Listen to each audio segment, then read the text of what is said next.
ব্যাংকে টাকা তুলতে গেছিলাম। সুন্দরী ম্যাডাম বললেন আমার কাছে ফোনটা দিন। আমি হাসি মুখে ফোনটা দিয়ে দিলাম টাকা তোলার জন্য। ফোনের ওটিপি দিতে গিয়ে সেটাই আমার জন্য কাল হয়ে দাঁড়ালো। মাত্র দুটো সংখ্যা তুলেছে, তখন হোয়াটসঅ্যাপে মেসেজ এসেছে একদম ফোনের স্ক্রিনের সামনে, বাবু তুমি খেয়ে নিও, তুমি না খেলে আমার পেটের ভাত হজম হয় না। সুন্দরী ম্যাডাম মুচকি হেসে বললেন প্রেমিকা খুব ভালোবাসে মনে হচ্ছে।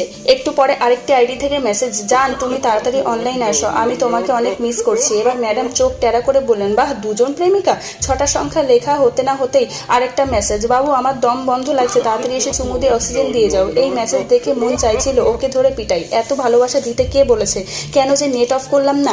ম্যাডাম এবার রাগে চোখ করে বললেন প্রেমিকাদের দোকান খুলে বসেছেন। ওটিপি নিয়ে আর টাকাটা দিয়ে বললেন ফোন নম্বরটা দিয়ে যান, আমিও দেখি কিভাবে এত মেয়ে পটাচ্ছেন।